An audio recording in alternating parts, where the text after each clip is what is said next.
Some battles are fought at 30,000 feet. Others happen right here on the ground, in moments when the world's assumptions crash into the reality of who we truly are. The fluorescent lights of Terminal C hummed overhead as Captain Zara Williams adjusted her Navy uniform jacket and checked her watch.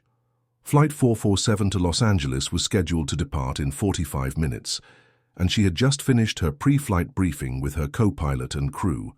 The familiar weight of her captain's stripes on her shoulders felt as natural as breathing. She had earned every thread of those 4 gold bars through years of determination, sleepless nights of study, and an unwavering belief that the sky belonged to anyone brave enough to claim it. At 28, Zara was not only one of the youngest commercial airline captains in the country, but also one of the few black women to hold the title. In an industry where less than 3% of pilots were black and fewer than 5% were women, she represented an intersection of identities that made her presence in the cockpit both groundbreaking and, to some, surprising. As she walked toward Gate 23, pulling her flight bag behind her, Zara's mind was focused on the weather patterns over the Rockies and the slight headwind that might add 15 minutes to their flight time. Her 8-year-old daughter, Amara, would be staying with her grandmother tonight, probably already asleep with her favorite book about Amelia Earhart tucked under her arm. Zara smiled, thinking about how Amara had insisted on wearing her plastic pilot wings to school that morning, telling anyone who would listen that her mom drives planes in the sky. The gate area was bustling with the usual pre-boarding chaos, passengers checking their phones, families gathering their scattered belongings, business travelers typing frantically on laptops. Zara approached the podium where the gate agent, a young man named Derek, was preparing for the boarding announcement. "Evening, Derek," she said, presenting her crew identification. "Captain Williams, ready for boarding." Derek looked up, his eyes scanning her uniform before meeting her gaze. There was a moment, barely perceptible but unmistakable, where his expression shifted from professional courtesy to something else. Confusion, perhaps, or doubt.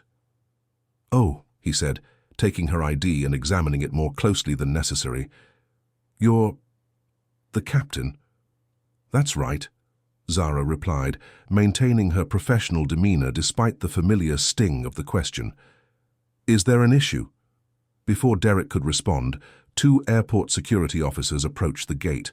Officer Martinez, a man in his 40s with kind eyes, and Officer Thompson, younger and more rigid in his posture, had been making their routine rounds when Derek had discreetly signaled them over. "Excuse me, ma'am," Officer Thompson said, stepping closer to Zara. "We need to see some identification." Zara felt the familiar knot form in her stomach, the same feeling she had experienced countless times before, from her first day at flight school to her interview at the airline. The feeling of being seen as an anomaly, a mistake, someone who didn't belong in the space she had worked so hard to occupy. "Of course," she said calmly, reaching for her crew credentials again. "I'm Captain Williams. This is my flight." Officer Thompson examined her ID with unnecessary scrutiny, while passengers nearby began to notice the commotion. Some pulled out their phones, others whispered among themselves. Zara could feel dozens of eyes on her, and she forced herself to maintain her composure, even as her cheeks burned with embarrassment. "This doesn't look right," Officer Thompson said, frowning at her credentials. "You're sure this is you?" "I'm certain," Zara replied, her voice steady despite the storm building inside her. "Perhaps you'd like to call the crew scheduling office to verify." Officer Martinez, who had been watching the exchange with growing discomfort, stepped forward. "Tom," he said quietly to his partner, "maybe we should—" "Ma'am, you're going to need to come with us," Officer Thompson interrupted, his hand moving toward the radio on his shoulder. "We need to verify your identity." The gate area had grown quieter, with more passengers turning to watch the unfolding scene. Some looked uncomfortable, others seemed eager for drama, and a few were openly recording. Zara felt the weight of representation settling on her shoulders. She wasn't just Captain Williams in this moment. She was every black woman who had ever been questioned, doubted, or made to prove her worth simply for existing in a space others deemed inappropriate for her. "Officers," she said, her voice carrying the authority she used in the cockpit during turbulence, "I understand you're doing your job, but I have a plane full of passengers waiting to get home safely to their families. I've provided my proper identification, and I need to complete my pre-flight duties." "Ma'am, please don't make this more difficult than it needs to be," Officer Thompson said, taking a step closer. That's when Derek's supervisor, Sandra, appeared at the gate. She was a veteran employee who had seen her share of airport drama, but the scene unfolding in front of her gate made her stomach drop. "What's going on here?" Sandra asked, looking between the officers and Zara. "We're verifying this woman's identity," Officer Thompson explained. "She claims to be the captain of this flight, but..." "But what?" Sandra interrupted, her voice sharp. She looked at Zara's uniform, at the captain's stripes clearly visible on her shoulders, at the crew badge hanging around her neck. "Derek, did you check her in?" Derek shuffled uncomfortably.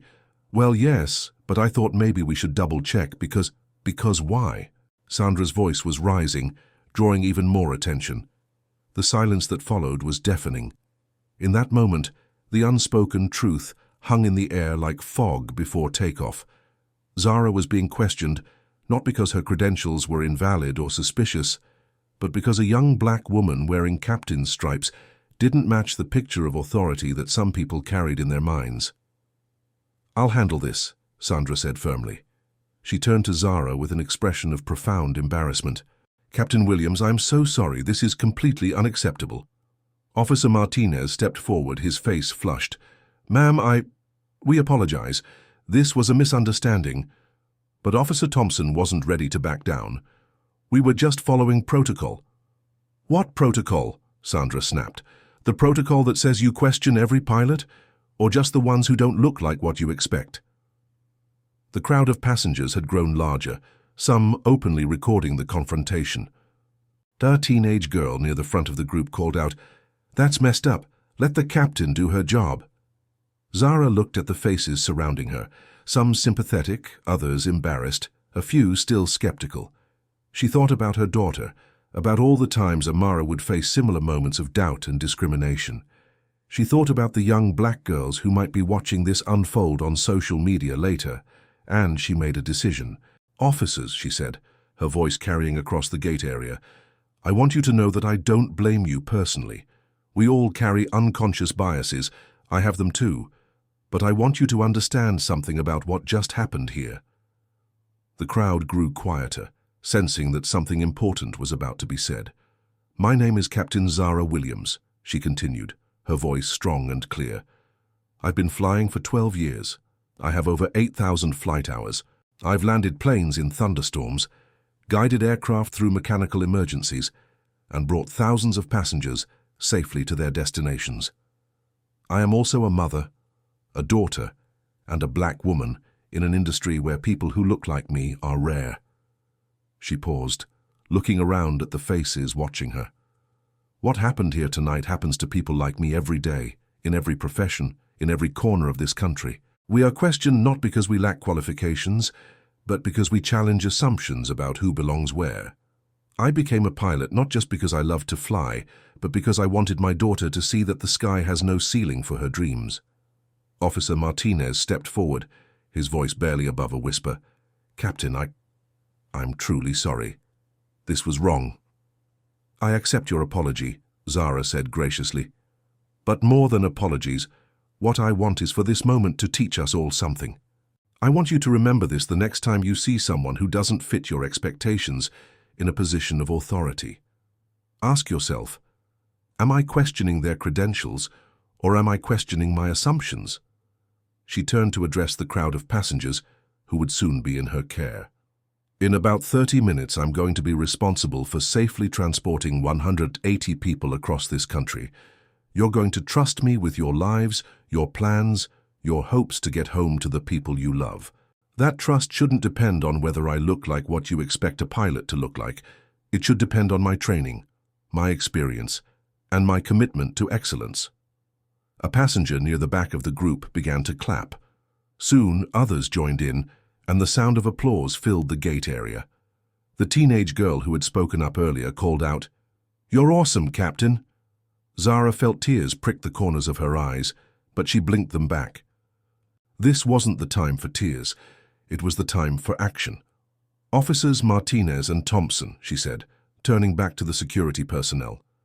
"I'd like to invite you both to visit the cockpit before we take off. I want to show you what it takes to command an aircraft.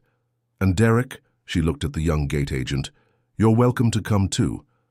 I think it would be valuable for you to understand what you're looking at when you see these stripes." Officer Thompson, who had been silent through Zara's speech, finally spoke up. "Captain Williams, I was out of line. I let my preconceptions cloud my judgment. I'd be honored to learn more about what you do." "We all have room to grow," Zara replied. "The question is whether we're brave enough to do it." As the boarding announcement began, passengers lined up with a different energy than usual. Many approached Zara directly, shaking her hand and thanking her not just for the grace she had shown, but for the lesson she had taught. Parents pointed her out to their children as an example of professionalism and dignity under pressure. An elderly woman named Mrs. Rodriguez, traveling to see her new granddaughter, stopped to speak with Zara. "Mija," she said, taking Zara's hands in hers, "my granddaughter is going to grow up in a better world because of women like you." A businessman who had initially seemed skeptical of the whole situation approached hesitantly. "Captain," he said, extending his hand, "I have to admit, I had some doubts when I first saw, when this all started. I realize now that those doubts said more about me than about you. Thank you for handling this with such class." As the last passengers boarded, Officers Martinez and Thompson returned to the gate. They had just spent 20 minutes in the cockpit, listening as Zara explained the thousands of decisions that go into every flight, the years of training required to earn the right to sit in the captain's seat, and the weight of responsibility that comes with it. "Captain Williams," Officer Martinez said, his voice thick with emotion, "I have 2 daughters at home. After today, I'm going to make sure they know that they can be anything they want to be, and that their father will never be the reason someone questions their right to be there." Officer Thompson nodded in agreement. "I'm going to recommend mandatory bias training for our department. What happened tonight can't happen again. It's not about punishment," Zara said. "It's about progress. And progress starts with honest conversations like the one we just had." As Flight 447 taxied away from the gate, Zara felt a sense of purpose that went beyond the routine satisfaction of another successful departure. Through the cockpit window, she could see the lights of the city below, each one representing dreams and possibilities and people working to build better lives for themselves and their children. Her co-pilot, Marcus, a veteran pilot who had witnessed the entire encounter, broke the comfortable silence. "That was something special back there, Captain. I've never seen anything like it." "The situation or the response?" Zara asked. "Both, but mainly your response. You turned something that could have been just another discrimination incident into a teaching moment. That takes real strength." Zara thought about her daughter, probably dreaming about flying right now. She thought about all the young people who might see the videos that would inevitably surface from tonight's incident. She thought about Officers Martinez and Thompson going home to their families with a new perspective, and about Derek learning to see beyond his assumptions. "You know what the best part of flying is, Marcus?" she asked as they climbed toward their cruising altitude. "What's that?" "Up here there are no assumptions, there's just physics and skill and the responsibility to get everyone home safely. The plane doesn't care about my race or my gender. It only cares about whether I know how to fly it." "And you definitely know how to fly it," Marcus said with a smile. As they leveled off at 37,000 feet, Zara made her usual announcement to the passengers, but tonight her words carried extra weight. "Good evening, folks. This is your captain speaking. We're now cruising at our assigned altitude, and we expect smooth skies ahead. I want to thank you all for your patience during our departure and for the kindness you showed tonight. It reminded me why I love this job, not just the flying, but the people. We're all in this together, and when we support each other, amazing things can happen." The response was immediate. Applause filled the cabin, and several passengers used the call button to personally thank her over the intercom. 3 hours later, as Flight 447 touched down smoothly in Los Angeles, Zara felt a deep sense of satisfaction. She had not only completed another safe flight, but had also planted seeds of change that might grow into something beautiful. Her phone buzzed with a text from her mother. "Saw the video on Facebook.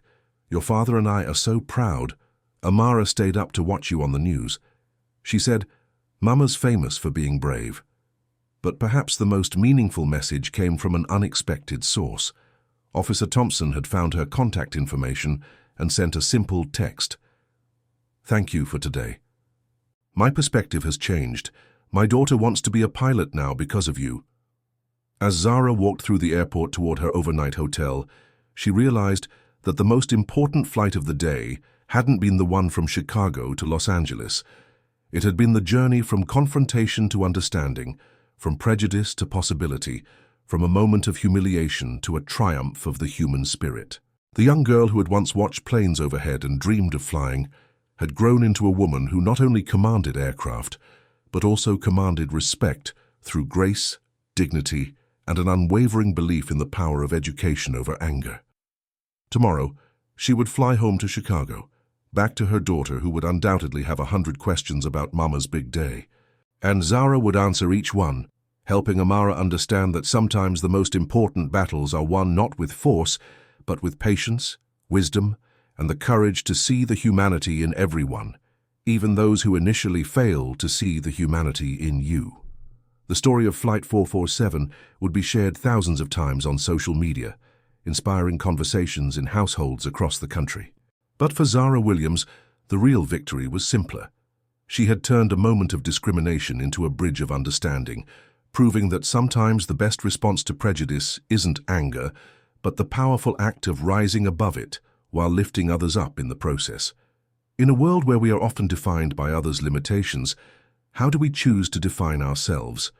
And when faced with prejudice, what does it truly mean to transform a moment of humiliation into one of triumph?